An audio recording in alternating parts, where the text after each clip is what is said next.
Welcome to Private Club Radio, your weekly source for industry education, news and discussion. Broadcasting from Tampa, Florida, ladies and gentlemen, here is your host, Gabriel Aloisi. Hey there, welcome to another Private Club Radio. So good to have you. Thank you for spending your time with us. I truly value the time. Every minute we have is precious, and thank you so much for spending it here on Private Club Radio. I have a great show for you today, and I will not let you down for spending that time with us. We're going to be speaking with Brad Steele, who is the head counsel at the National Club Association, going to find out a little bit about that Affordable Health Care Act repeal and replace that President Trump and our Congress has been trying to push through.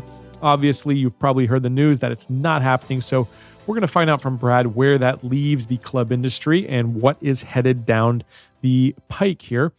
This episode is also going to feature Mr. Ricky Potts, who is the director of marketing down at Tiburón in Naples. And Ricky and I actually had a really nice conversation as we were playing a round of golf. So this is a first for Private Club Radio, where we're going to do a live interview right from the golf course as Ricky and I were playing. You'll find out a little bit about Troon, what they're doing in terms of digital marketing, what Ricky has in terms of his plans for his future.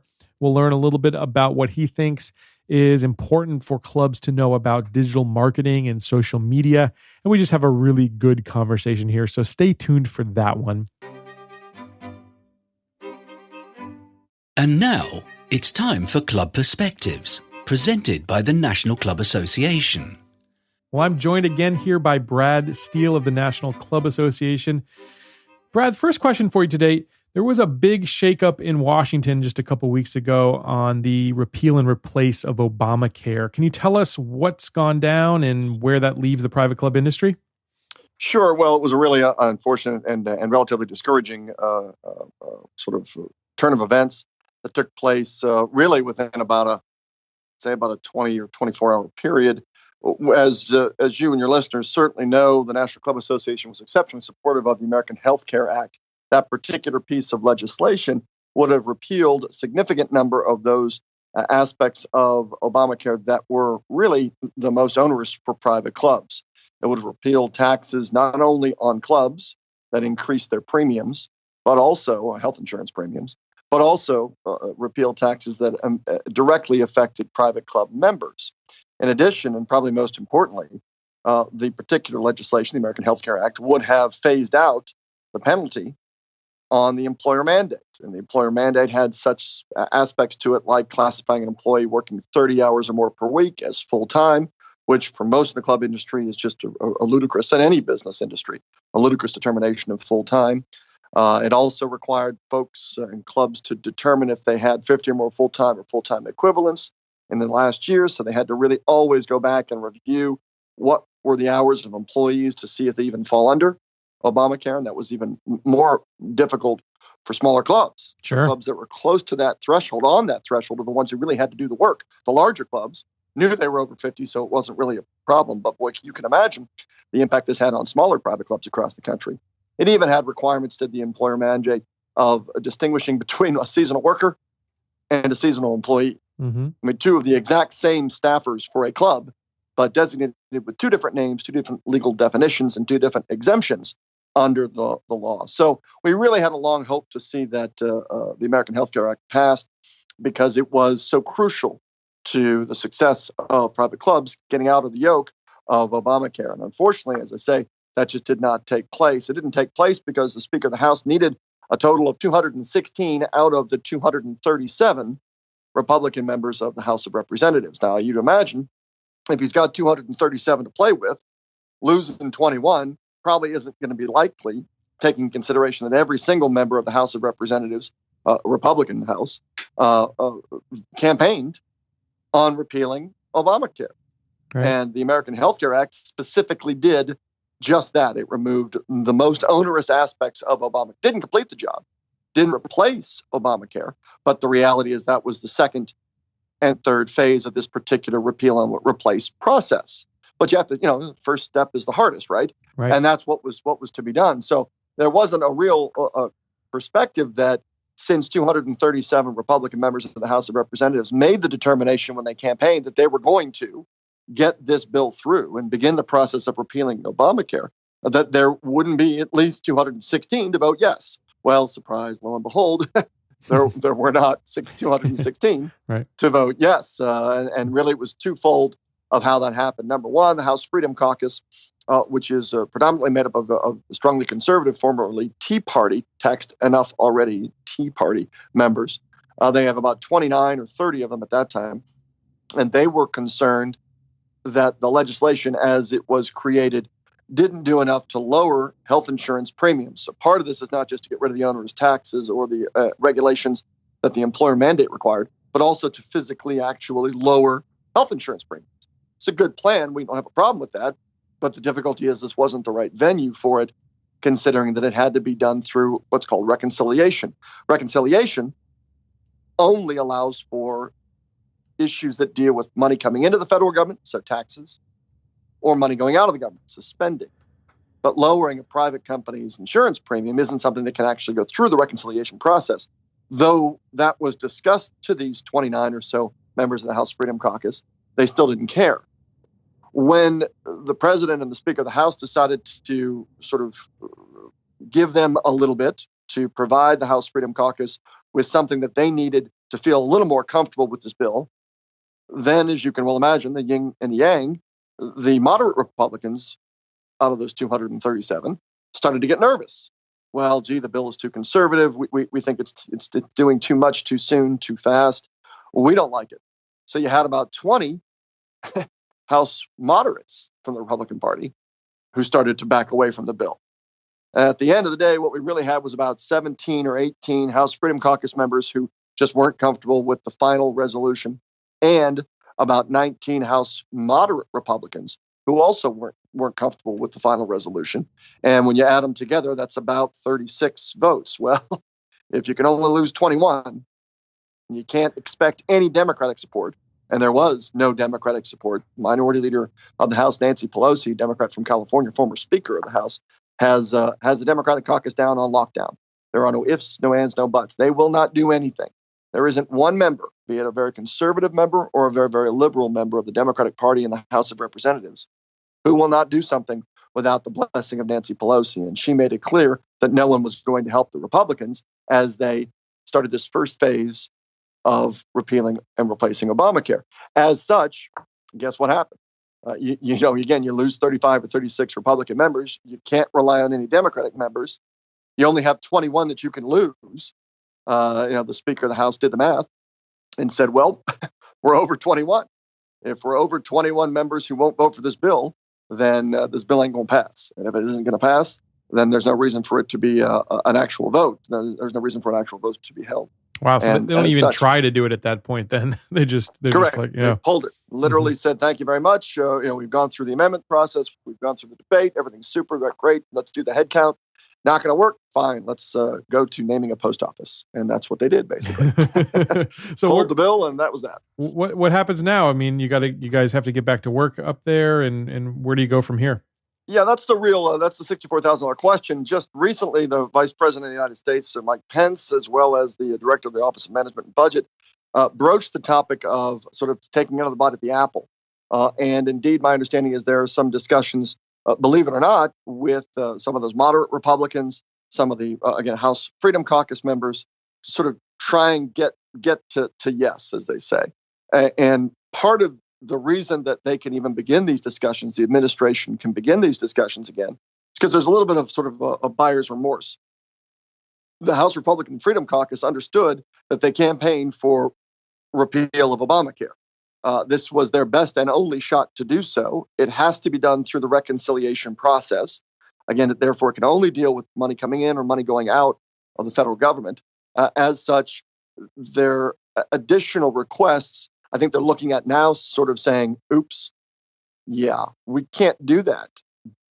And even though we would like to stay ideologically convicted here, the reality is this is our best and potentially only shot to get this bill through. And it's not so much because you have to do it before, the end of April. It's not that. It's because there is a limited amount of time on the congressional calendar for legislation to actually be done. I mean, for instance, they're coming up on a 2-week Easter break. When they come back from that Easter break, they have 1 week before the government is no longer funded, and no one wants a shutdown of the federal government. Nope. So that's kind of important for them not to do. Once they have the government funded, they're going to have to deal with the debt ceiling and increasing that so that the government, again, can continue to pay its bills. Additionally, they have to begin the process of fundamental tax reform. Fundamental tax reform hasn't been accomplished in the United States in about over 30 years. It is a mind-numbingly long process. I know that members of Congress can walk and chew gum at the same time. However, the legislative energy that will go into tax reform doesn't leave a lot of time for them to be dealing with other things like healthcare reform. At the same time, we're going to worry about the companion chamber in the Congress, and that is the United States Senate. Obviously, they're in the process of finishing up the Supreme Court nomination. Once that's completed, they'll also have to turn their attention toward funding the government. And then there are additional requirements that they have in terms of activities that the Senate has to complete. That all leads up to both chambers dealing with tax reform. So there's just it's a finite amount of time to get it done. Right. So it's kind of now where those House Freedom Caucus members and even those moderates are saying, oops, we really, this was our best shot and we really need to go back and look at this again. Right. So where are we now? Well, they're in discussions, and I think that there isn't much that's going to change from what was first proposed under the American Health Care Act, which is good for the private club industry. But now it's just, again, trying to get those members to yes. And it's not so much that it's more horse trading as it is really explaining to them they're out of time and they have to move, because once the president gets on tax reform, he's staying on tax reform. And, I've just finished up a coalition meeting with a number of trade associations that are dealing specifically in this space. And, we're all saying the same thing. There must be leadership from the president. He has to drive this train. There are no ifs, ands, or buts about it. So his time will be on tax reform, though he appreciates and wants Obamacare repealed and replaced. If once he pivots, he's pivoting. Yeah, he's got to have a win at this point, it sounds like, right? And that's part of it as well. And certainly, I think, interestingly, to even start to have any communication or discussion of a potential return to this repeal and replace of Obamacare, it shows you that I think the president has learned a little bit about, he's a businessman, but he's not as well versed in the way of Washington. Sure. And he's learned quickly that, okay, it can't happen as quickly as it used to happen in Trump Inc. Right. And there are things that we may have to do to try and get people to yes. And he's willing to give a little more time to it. Certainly the vice president is willing to do so. The OMB director. The reason why we talk about the Office of Management and Budget Director, not because that's such an important position, it's because the person who's in it, former Representative Mick Mulvaney, Republican from South Carolina, who is a longtime member of North Carolina Country Club, and is a longtime golfer, is a former founder of the House Freedom Caucus. So he's in there to try and cajole his former colleagues to get to yes. Right. So it's interesting to see, because the president now has a desire to maybe put a little more push behind it. Sure. And I think members of Congress are looking at it saying, wow, the window is rapidly closing. Right. So where are you going to shift your attention to as the NCA now? What are the other issues that are on the horizon, Brad? Well, certainly we're looking at what exactly tax reform is going to be. And, while we're still going to be engaged and involved with regard to any potential repeal and replace for Obamacare, right now we are beginning the process of ensuring that there is a broader discussion about what exactly this tax plan looks like, the reform looks like, and how it can impact private clubs. Obviously, we are ecstatic about the prospect of there being a reduction down to 3 individual income tax rates, with the top rate being 33%. That will significantly assist and help many club members, and therefore directly impact the viability of private clubs across the United States. And probably more importantly, it will also, at least the tax reform blueprint that the House Republicans presented, it will also lower business tax rates. And by so doing, that will hopefully spur the economy. And when, a rising tide floats all boats. So since most individual club members are your entrepreneurs, your businessmen, your lawyer, your doctors, those folks are hopefully going to see a residual effect by the business tax rate going down. Yep. That allows the businesses to succeed, grow a little more, and then obviously they get an opportunity to take some of that money and hopefully come and play more golf, which would be a great thing, or spend some time in an athletic club. Exactly. Those are the discretionary dollars we hear so much about. Yeah, extremely important. Absolutely. Absolutely. And, and every one of your listeners certainly knows that that's the lifeblood, plain and simple. And it is directly, it is those people. Those are the folks who are going to be directly benefited, who will, also directly benefit the economy of the United States. Mm-hmm. And that's really where I think a lot of the benefit is. Okay. We've got some concerns, certainly, because as the speaker has talked about this particular blueprint for tax reform, that there will be less and less of those special interest sort of tax breaks. I don't know that anyone really has a problem with regard to that, except when we start to think about what that potentially could mean. That could mean a potential cap on the mortgage interest deduction, could mean potential cap on health insurance deduction for businesses and therefore for your individual members of clubs. So that's something to take into consideration. We don't know the specifics yet, but we'll certainly take a look at that. Obviously, if the tax reform package lowers the overall tax liability for an individual member of a private club, then that's going to, increase dollars spent at a club. If that comes at a price of potentially lowering the mortgage interest deduction that a more wealthy individual may be entitled to, we'll have to see what kind of a benefit that individual might get with a change in the, let's say, individual tax rate or with a change in the business rate. That offset, is something we're still looking at to see if it's a worthwhile venture. But we think it will be, and all indications suggest that there will be maybe potentially that means an increase when you start to think about, I don't get the same kind of mortgage interest deduction. However, an overall decrease in my tax liability because my rate's lower. Right. So there could be a benefit there, and we just have to work through it. And again, that's what the speaker's hoping for. So we'll see, but that's what we're pivoting to next. Oh, that's very nice. That's very nice. Well, your conference is coming up here very shortly. It's just right around the corner next month in May. What's the big thing that you're looking forward to most, Brad? Well, we're really excited about what's happening with regard to the National Club Conference. And as you and your members certainly know, we are going to be in New York City, and a great venue for anything to take place in that city is always great. Sure. Our conference is from May 22nd to the 24th. And what we're really excited about is sort of the broad-ranging perspective of those who are speaking there. We've got those folks who are business leaders, who are thought-provoking, inspirational speakers. We've got folks who aren't your traditional fare.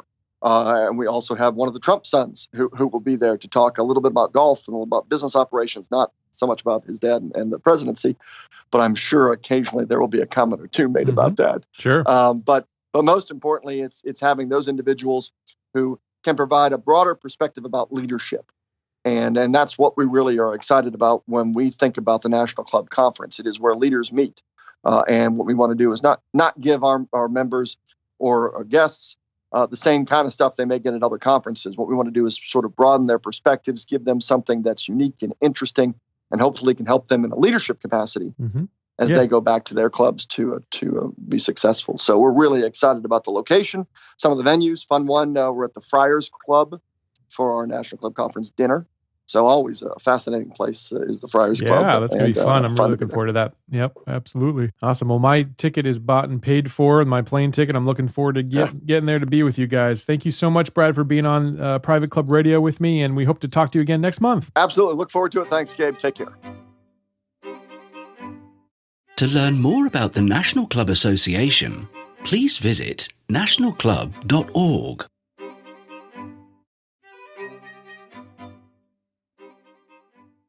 Great stuff from Brad there. I always enjoying his take on what's happening up in Washington. And I'm really looking forward to that conference next month at the end of the month in May. Definitely the Friars Club, I think, will be the highlight of my year. So looking forward to that. Hope to see you there. I'll be doing some Private Club Radio live from their conference, so it should be a really fun time. All right, next up is Mr. Ricky Potts. So we're standing here on the 9th hole of the Gold Course at Tiburón. I'm here with Ricky Potts, Director of Digital Marketing. This is a Troon property, Ricky, and you are fresh from Scottsdale, Arizona. You just got out here in December to Naples, Florida. Tell me about that transition. What was the difference? What's it like being out here in Florida? So the transition was actually fun for me. I kept hearing in the corporate office, I want to be a general manager, and they kept saying, get to the field, get to the field. And when I raised my hand and said I wanted to go to the field, it was a bit of a process I didn't expect, but it was one that I learned a lot from. And the transition was really fun to be able to just literally pick up 2 weeks later and be in another state at a property that's managed by Troon, still be a part of the Troon family, working with a new leadership team.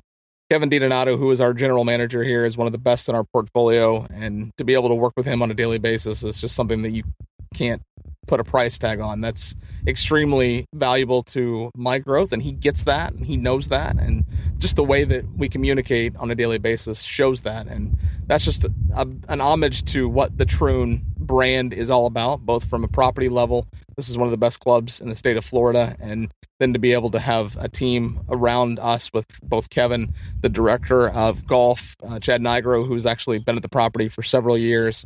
And it's just a fantastic property. And to have the Ritz relationship with the Ritz-Carlton on property, it doesn't get any better than this. It is a fantastic property. Beautiful terracotta roofs throughout, and the course is in perfect condition. Now, you are just getting this back up to speed. So this course had been a little bit run down, and when Troon took it over, what was that like? How's the transition been, and what sort of things are you guys changing around here? So when Troon took on this property September 1st of 2016, they brought in Jeff Cathy from Colonial as the director of agronomy. He is fantastic and has done an unbelievable job with the Gold Course. We were finishing the remastering of the Gold Course when Troon took over, so that was kind of a fresh start from that perspective. Jeff and his team have turned the Black Course into such an amazing facility that our members are asking, wait a minute, why are you going to remaster the Black? It's as good as it's ever been, but we're only going to make it better. And we have to embrace the fact that it was bad. It wasn't, I'm not going to say our fault that it was bad, but we take the blame for that. And we apologize where we can, and we try to make things right. Whether you have a bad experience in the restaurant, we want to invite you in to have the experience that we strive for with every guest, or if you had a bad experience 3 years ago at the property, we as Troon want to make sure that everybody that's here has an unbelievable and unforgettable experience, whether it was 3 years ago and we're making up for it, or it's their first time stepping foot on this property. I want to talk a little bit about that. So I want to talk about reputation management, because I did see some online posts from 3 or 4 years ago when the property before Troon took over and you had some issues. I saw that you've actually been addressing those issues. So let's talk about clubs that need to manage their reputation online. What sort of things should you be watching out for? And how should you address concerns that the public or past members actually have at your club? You have to embrace those. You have to admit those. You can't take those personal, and you have to respond to those. You have to be actively listening, whether it's from the past or whether it's starting now and going forward, to those online reviews. And there are people that play this course that have had a bad experience and leave their review, or that have a great experience and don't. But we have to make sure that any chance that we can touch a golfer digitally, or somebody that's had a bad experience and they tell us while they're here, to be able to learn from that and to be able to grow and to help make sure they don't have that experience again. And if we don't hear about a problem, whether it's something to do with course conditions or whether it's something to do with pace of play, then we're not going to be able to address those. Again, going back to what I was saying, we didn't have anything to do with the course conditions 3 years ago. But we are here now, and we have to embrace the fact that someone did. And if they have something that they want to tell us, they want to give us that feedback, then we're going to take that with open arms, and we're going to try to make sure that they see the facility at the level that it is now, and hope that they never have anything but a perfect experience the next time that they come here in the future. Yeah, I've seen a lot of clubs that just ignore those bad reviews. I think that's always a bad approach. So let's talk about actually tracking what's happening online and doing that listening, that social listening online. Where is a good place for people to start kind of checking out, hey, what are people saying about my club? Well, obviously places like Yelp and TripAdvisor and Google reviews are more popular than ever. Facebook, Twitter, Instagram, you just have to be on all of them. And it's not a matter of being on them and posting content to them as much as just reading what people are saying and responding in a timely manner. Now, if somebody left a review in 2014 and I responded now, well, I'm responding because we're here now, and I wasn't able to see and respond to that review in 2014. But any facility needs to be aware of those, and they need to embrace those. And if the review is completely unjustified, that's okay. Embrace it, apologize, accept the responsibility, and do whatever you can to make sure that that golfer gets whatever he or she thinks is going to make up for that, and to the next time that they're here, that they have the experience that you're trying to provide to every member and guest at your property. You're a digital marketing guy, Ricky. Let's talk about some trends that are happening. You've got a golf group, I believe, on Google that has, is it over 30,000 people on it? Just shy of that, just over 25,000. So what are your secrets to building a community online like that? I started it, and it's actually funny. I started it, called it golf, and said, let's see what happens. And I had 10 members and 12 members and 20 members, and I was excited to see where it would go and how it would grow. It grew to the point when it hit 100, I was excited. I'm going to hit 1,000. And it's a matter of just continuously providing good quality content to the members and encouraging those members to engage with one another. The same, quite frankly, is at a property. You want your membership to play with other members and to play with their guests. And that's kind of how I feel the community has been formed and the success that we've seen. And talking about digital marketing trends, I think video is as big of a deal as anything. Podcasting is also something that I'm very personally into from a listener's perspective. But thanks to you, I might be getting more into podcasting in terms of the video show that I host each week on YouTube. And the trends that are happening with things like Snapchat and Instagram stories and so forth, that's not necessarily a trend. That's just something that's here and here now. And Snapchat, in my opinion, Snapchat has never been valuable from a club's perspective because there's no trackability in terms of the content being shared there. But we could spend an entire hour talking about trends of Facebook alone, let alone trends as the space exists. But it's something that I pride just being in, personally using the networks, using the tools, and being able to translate those to how they're used to drive rounds and revenue at the property. A lot of clubs are concerned with privacy. So they say, we're a private club and our members want to stay exclusive. I mean, we're sitting here at one of the most exclusive properties in the country. What would be your answer to folks that have that in their mindset that social media is going to ruin the private club experience? Social media is the way we communicate, and it's not just about how we communicate from one person to the next or communicate to businesses, and that's to a private club, just being accessible through that medium. Okay, well, maybe I don't want to call you. Maybe I don't want to email you. Maybe I want to send you a message on Facebook. You need to be there and be aware of that, but also about telling your story. Bill O'Brien, former general manager at Madeiras Golf Club, has always been an advocate of the story, and he tooted my horn a little bit several times about telling me how well I helped tell the story of Troon when I was in the corporate office. And now it's really cool to be at a property level telling the story of what it's like to experience, whether you're a member for a day here or whether you're a member here and you play here 4 or 5 days a week. And, talking about the privacy side of it, you can get away with keeping those exclusive things exclusive. We are in a situation at Tiburón where we have 18 holes every day that's for members and members only. We're doing members only events, but then we have a restaurant that's open to both members and the public.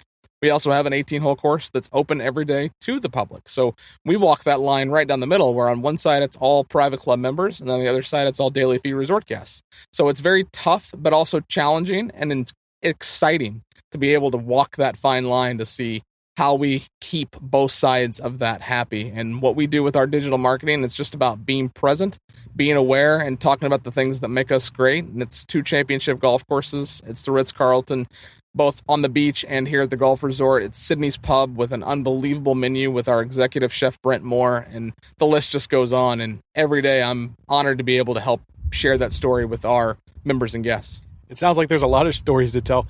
Now, social media, some people get caught up in thinking that it's just putting a message out there all the time, right? Telling a story, putting out information, and they really forget that social media should be two-sided. And I think you guys do a great job on the listening side of the equation.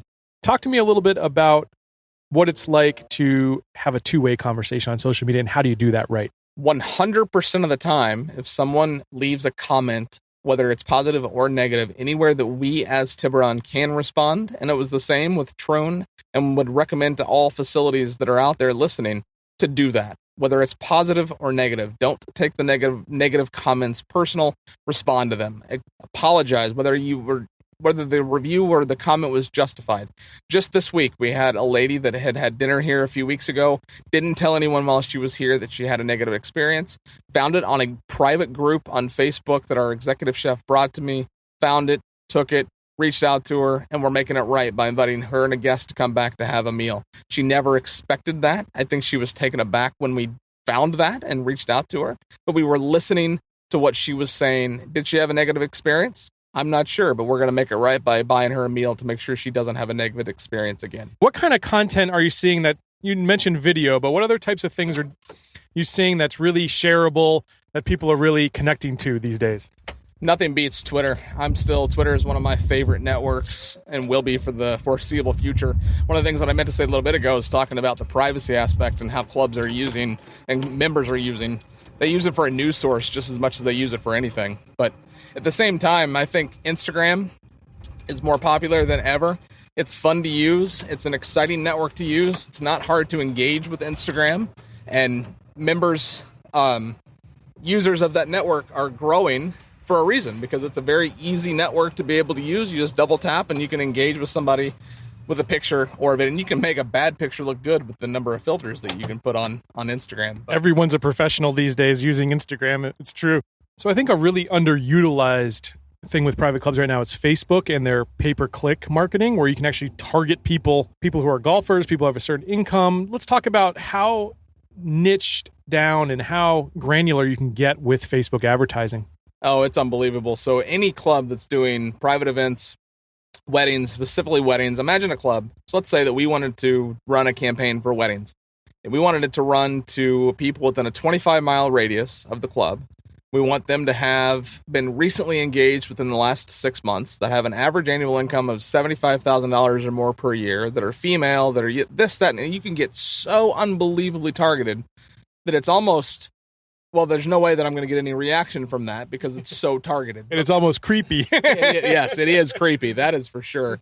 But what it does is that you get less visibility, but you get a more targeted demographic. So if you get a wedding referral out of that, the chances are it's going to be a legitimate wedding referral than versus throwing a wide net onto 50,000 people that may not be getting married, that may not even have an interest in getting married at your property, or may not even be able to afford to get married at your property. And the ability to spend those dollars from a digital marketing perspective in the right places at the right times for the right need, Facebook is at this time the way to go and the place to be. And you're only paying for actual results. So that's what I love about it. So when you're talking about doing one of these campaigns, what sort of posts really resonate with, let's go ahead and say brides, people who are looking to get married? What kind of stuff would you be posting if you were looking to have more wedding revenue for your club? Well, you have to look at clubs that are doing it already and that are doing it well, and then try to mirror their types of content. And I, before spending money, would challenge anybody to see what engagement is like without spending the dollars, to then base that decision off of what is already being engaged with. We know that our club is more busy Monday through Friday. So are we going to spend money during Monday through Friday to drive rounds and revenue? Potentially no, because we'd rather try to fill those spots on Saturdays and Sundays. Same thing with weddings. If you see that right now with weddings, and I don't know what's popular in that space right now, but find out what is, write content that's not boosted, that you're not dedicating dollars to, see how that engagement is, and then spend some dollars to watch that engagement grow, and then learn and consider A/B testing once you've defined that. So A/B test what does work, what doesn't work, and then spend the dollars in the right place. And when you start seeing revenue generated from the dollars that you're spending, take that money that you've created, the additional revenue, and invest it right back into Facebook. So if I spend $100 and make $1,000, I got $900 of profit that I can then go back and reinvest into Facebook. And what you were able to drive with $100, imagine what that's going to be able to drive with $900 spent in advertising. Let's talk about a club that just wants to get started. Maybe they have no social media presence, haven't been doing anything. Where would you have them start, Ricky? Facebook and Twitter. Just be there. Start posting, start engaging, start utilizing Facebook and Twitter search to find people in your area talking about things. We engage a lot here. We have a lot of real estate at Tiburón and inside of Naples. So we have a lot of engagement with people about real estate. So we'll follow realtors. We'll talk to realtors about things that they're doing and the things that they're interested in hopes that they'll then drive their business to Tiburón. If they can help sell a house inside of Tiburón, maybe they can help sell a membership inside of Tiburón as well. Let's talk about mistakes. People are making mistakes all the time on social media and in their digital marketing. What's the number one mistake that you see private clubs making? Not using the networks that are available to them and not being as active and as personable as they would be if somebody walked onto their property. I think that the biggest thing for us is sheer transparency, that if we made a mistake, we're going to admit it and we're going to embrace it and we're going to fix it and we're going to help make it right for the next person. And if you ignore it or dust it off, or you don't leave comments to reviews, or you don't respond when somebody asks a question. A big topic with membership is response time, and this is something that you've touched on just recently, as a matter of fact, and how fast you should respond to someone. And when I worked in a former life at Gannett Incorporated, we had a 48-hour response time via emails and a 24-hour via phone calls. Well, if you reach out to me at 6 o'clock in the evening and I'm sitting down at dinner, I've got my phone on me, so I can respond immediately. And that's not that it's expected, but it's getting to the point that we as a society start to expect that. So if I send a message to a club asking a question or trying to confirm something, and it takes you 3 or 4 days to respond, you're missing the boat on that. And the ability to be transparent about what you offer and what you can provide is setting the expectation from the get-go. And not every club is for everyone, and not every place the same way every restaurant. I'm not a big fan of Italian food, so if we're going to an Italian restaurant, I'm not excited about that. So just embracing that and being transparent is something that needs to be looked more seriously from a club perspective. You're not an Italian food guy, but you are a craft beer guy. So let's talk about what you're doing with craft beer here at Tiburón. Maybe give some folks out there some of their own ideas to do at their own clubs. Yeah, I like craft beer, that's for sure. And speaking of Italian craft beer, they've got a lot of craft beer in Italy. So one of the things that we've done, we have a beer that is brewed for us and us alone. It's the Tiburón Red. It's a red ale. Our members love it. It's a good beer to drink in the summertime after a round of golf. And then once I got to property, I noticed that we only had 3 beers on tap. Well, we have a lot of local brewing companies, especially where you are in Tampa, is just a budding craft beer scene. We have 5 here in Naples, Bonita Springs area. So we got a cooler, 3 new beers on tap. They're going to rotate. They're always going to be local, and that's just the way it's going to be. We have flights available, and we're going to do a beer dinner with membership here before the end of the season, and just continuously utilizing our ability to provide unique things, be it craft beer, that maybe somebody's like, oh, I only drink Bud Light. Well, we've got Bud Light on tap, but if you want to expand your horizons and try something new, and that's going to allow us as Tiburón to reach out and work with local breweries. So maybe they want to host a summertime scramble with their staff. Well, now they've got a connection to a club that's going to be able and willing and eager to accommodate that. And it kills a lot of birds with one stone, because it gives us the ability to provide something extra for our members and us to potentially drive rounds and revenue with a space that we might not have been able to touch prior. Well, this is my favorite hole after the game of golf that we just played. So we're at the 19th hole here at Tiburón. Now, when we talk about private clubs and golf, obviously things are changing. So our clubs are becoming more family oriented, and people just really want other things. What are you seeing out there as the hot button issues for people that are looking to join a club? I think fitness is a big proponent of private clubs. I think, for the female population, we have a huge number of females that play here at Tiburón. They have in the spa. They have access to massages, and they can do spa days if they don't want to play golf. And also the ability for a club to put together creative, extra curricular activities, that it's not just golf. Like one of the things that we've done here, a handful of things, we've done trivia night where we just have the pub open, we do a buffet, and we have trivia. We during our men's member invitational, we're going to have a trip where we're taking the wives across the state, and we're going to go on a shopping day. So we're going to be at Sawgrass Mills for shopping for the day. This was so funny. The week before St. Patrick's Day, we had nothing planned, and somebody said, should we do something for St. Patrick's Day?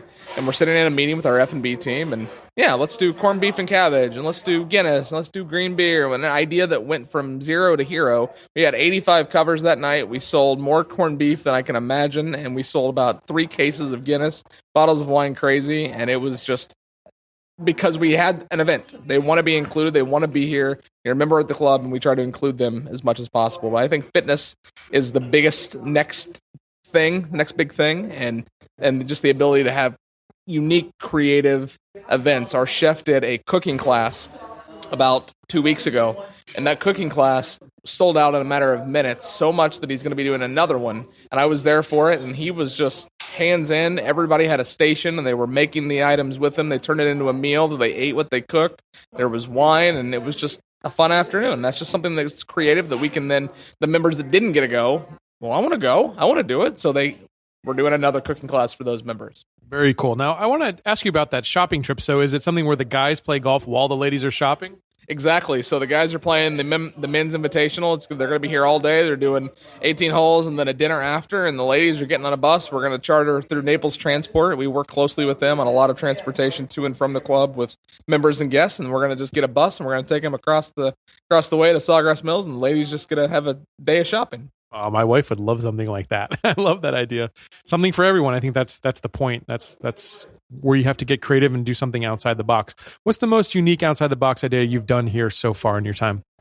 I think just getting new craft beers on tap. Wine is obviously a big thing at private clubs and wine lists. We have a very impressive wine list at Sydney's Pub here at Tiburón. And we added a couple of beers to our tap list and doing beer dinners. So we're going to do a beer dinner. One of the cool things we're working on right now, this might be the coolest thing that we're going to do this season. We have a concert. We're hosting a country band. We have a country singer-songwriter that's going to be opening up for that. I told you about the gentleman that our director of building maintenance built a church. He's going to build a stage for a country show. We're going to have a red out here on our front lawn. We're going to invite people to the Ritz, so it's going to be open to members and guests. We're going to do a VIP upstairs, outside, above the stage, so to speak, for members only. It's going to be an open bar, and we're going to have some hors d'oeuvres for them. We're going to have some food vendors from local, like food truck vendors. We're going to have a cotton candy machine. We're going to have bars with beer and whiskey and just what you would expect at a country concert. And that idea literally started last week. Hey, let's do something in April. Okay, what are we going to do? And that's how the ideas come. And, I always hear people say, what kind of a schedule do you have? Do you live by a daily schedule of what's coming up on Tuesdays or Fridays, etc.? No. And if you do, that's fine if it works for your club, but we can't, because the ideas can start with something as little as, hey, what are we doing for Kentucky Derby? Oh, let's do something. Let's have it on the big screen. Let's do a meal. Let's do, mint juleps on special or whatever that looks like, because those ideas then can lead to next year to where we do something maybe a little bit bigger and better. But the country concert is going to be good. We're going to do $20 tickets, so it'll make it affordable to people. We're going to promote it all over Naples, and this place will be rocking country music in later this spring. I like that idea because it's a way to get the local community who's not members involved, get them over to the club and experience a little piece of it and just have fun. And then, you've got your private spot for the members. That's a perfect idea. That was excellent. One more thing that we're doing. So we have 18 holes on our practice putting green here at Tiburón. When I first started, actually my very first day here, I counted the cups because cool, it's a gigantic putting green. How many cups are there? I counted 18 and I said, what do we do with that during low utilization? So I asked our director of golf and he says, well, nothing. Why? Okay, let's find a way to use that. Got our Callaway representative. Callaway is Troon's preferred club vendor for the United States. He came in, we sat down, showed him the putting green, and I said, what about this? What if on Tuesday, Wednesday, and Thursday, or Monday, Wednesday, Friday, or whatever that looks like, we put scorecards in the Ritz-Carlton in the rooms. They get out from 3 to 5 when the restaurant's open until 8, so from 3 to 5 or 3 to 7 while there's still daylight, they come over, they play an 18-hole putting course. Well, they get their chance to win a free Callaway putter or a free staff bag or whatever that looks like each month. Well, then they got to turn their scorecard in at the pub. Well, now we're going to have an F&B special. Let's do buy one, get one free Tiburón Reds or whatever that looks like. So now they get from the Ritz, they get to the golf course, they're staying on top of it. They might not even be golfers. But imagine a man and a woman and their 2 kids that are not going to play golf and need something to do on a Thursday night. Well, let's go play the Tiburón putting course. Gets them over here, it drives revenue, and if it drives 1 pint of beer sold, and it introduces 1 person to the game of golf, then that space that's literally empty gets utilized for the better, and it helps grow the game of golf. Yeah, and that's the beauty of it. I was just about to say is that getting the kids out there to experience golf in a fun way, in a no judgment zone, and just a way to relax and enjoy an evening with the family. Love that idea, Ricky. That's excellent. Let's talk about the new trend, which is building short courses and alternative golf courses. So I think it is a trend, and it's something that I'm excited to see. You're starting to see Forest Dunes did that. Not as much of a short course. They built the loop at Forest Dunes. So you play it one way today, you play it the opposite way tomorrow. That's in that same vein. Auction Southern Dunes Golf Club in Maricopa, Arizona did a 6-hole short course on the floor of their driving range. They called it hashtag Mini Dunes, which is awesome. So it's got a hashtag in it. It's the only rule at hashtag Mini Dunes is there are no rules. So come out with a 12-sim and play. You don't have to wear shoes. You can just have a good time. And they clean pick their range every day at 2 o'clock, and at 3 o'clock it's open to play on #mini dunes. You see foot golf is something that's more popular in a lot of our foreign facilities, especially in like the Dominican Republic and places where soccer is more popular than it is in the United States. And we have some clubs that have implemented foot golf courses. So Sewalo Golf Club in Tucson, Arizona has a 6-hole foot golf course under the lights. So now it's completely open to any play during the day, and then you also have the ability to use it at night for special events. And you're starting to see a lot of courses. The Jack's Place in I have not been there, but he just opened a short course as well at I'm blanking on the name. And you're just seeing a lot of places that are starting to do that, and I think that's a really cool idea to help get people on the course that either don't have the time or think that it takes too much time to play 18 holes of golf. Sewalo also has a 6-hole loop. Just the way their course is laid out, they've built a 6-hole loop. They've branded it as a Troon Fit walking loop, so you can go out and you can play 6 holes, you walk, you don't impact play, and it's just a cool, different utilization of their space. And I think that you're going to see more and more of that as people try to find ways to get more people onto the course for a shorter amount of time in a busy world that we live in. That's exactly the thing, is we live in a busy, over-sensitized world. I would love to just do 3 holes personally. Go after work on a Wednesday night and a Thursday night, do 3 holes, be home for dinner with my wife and my kids. I think that would be the way to go. So love those ideas. Thanks, Ricky. Last question. If there's one place that you could play, what's number 1 on your bucket list?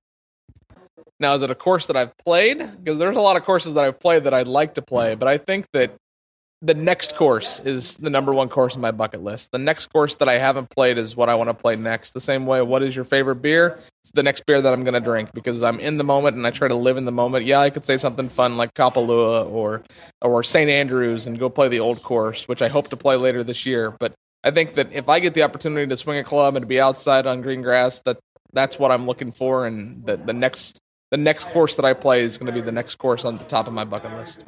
Well, I appreciate the hospitality you've shown me here in Naples, Florida, and I hope our listeners can actually come out and check out Tiburón, because it really is a beautiful property and well worth a visit. Thanks, Ricky, for being on Private Club Radio. Thank you. Just to give you some perspective, the wind was howling there at Tiburón all day. I think I shot 1 million, probably close to it anyways. It was very tough conditions, about 30 miles an hour, but that is a first-class golf course, wonderful property that they have there. Really enjoyable time. I hope you enjoyed this episode of Private Club Radio, and I hope you'll come back here next week for another edition. We're going to get back into food and beverage in our little series that we're doing, as I was up in Kiawah Island for the Golf Kitchen Dinner. Stay tuned for that one next week. Until then, here's to your membership success. Private Club Radio is brought to you by the Private Club Agency, the premier marketing and consulting firm dedicated to helping clubs increase and retain their membership. Visit privateclubagency.com to learn more.